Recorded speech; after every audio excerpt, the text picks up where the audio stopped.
നട്ടപ്പാതിരക്ക് food അടിച്ച് ഒരു ചെറിയ ട്രിപ്പ് അങ്ങോട്ട് പോയാലോ? സമയം രാത്രി 12 മണി. വണ്ടിയുമായി വരുന്ന ഈ ആളാണ് നമ്മുടെ സ്വന്തം സുബൈറാക്ക. പോയാലോ? സെറ്റല്ലേ?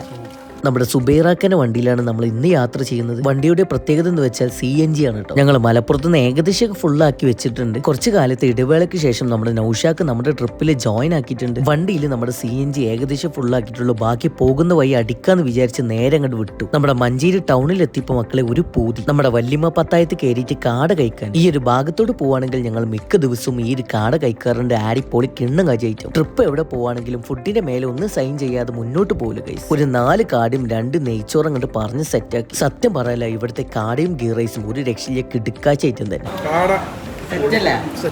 നമ്മുടെ ആ നെയ്ച്ചോറിലേക്ക് നല്ല തിക്കുള്ള ഗ്രേവി വെച്ചിട്ട് കാടയുടെ പീസ് ഇങ്ങനെ കൂട്ടി അടിച്ച മോനെ ഒരു രക്ഷയിലേക്ക് കിറുമണയിട്ടും തന്നെ. അത് കഴിഞ്ഞ് അതിന്റെ തൊട്ടടുത്തുള്ള നമ്മുടെ ജ്യൂസ് കടയിൽ കൂടുതലായിട്ട് ഒന്നുമില്ല, 2 ചിക്കും 2 ബട്ടറും. എത്ര ജ്യൂസ് കുടിച്ചാലും പൈസ ആവാത്തൊരു കടയാണ് മക്കളെ ഇത്. മഞ്ചേരി വരികയാണെങ്കിൽ ജ്യൂസ് കുടിക്കാൻ വേറെ എവിടെയും പോകണ്ട, ഇവിടെ മാത്രം വന്നാൽ മതി. ആടിപ്പൊളിയാണ്. നമ്മുടെ സുബൈറാക്ക് വണ്ടിനെ ഇടക്ക് താലോലിച്ചുകൊണ്ടാണ്, ഒരു സൗകര്യം കൊടുക്കൂല വണ്ടിക്ക്. രാത്രി 2 മണി നാടുകാണി ചുരം കയറാണ്. 100-ൽ 101% ഉറപ്പിച്ചിരുന്നു ആനുണ്ടാവുമെന്ന്. പക്ഷെ നിരാശപ്പെടുത്തി കളഞ്ഞു. തമിഴ്നാട് ബോർഡർ എത്തിയപ്പോഴേക്കും റോഡ് വളരെ മോശമായിരുന്നു. പുലർച്ചെ 4 മണിക്കാണ് നമ്മുടെ ബന്ദിപ്പൂർ ഗേറ്റിന്റെ മുന്നിൽ എത്തിയത്. 6 മണിക്കാണ് ചെക്ക് പോസ്റ്റ് ഓപ്പൺ ആക്കുക. ഒരു റൂമും കൂടി എടുക്കേണ്ട ആവശ്യം വന്നില്ല, കാരണം വണ്ടിയിലെ എല്ലാ സെറ്റപ്പും ഉണ്ട്. ഇൻഷാ അല്ലാഹ് ഇനി ഉറങ്ങി എണീറ്റിട്ട് കാണാം.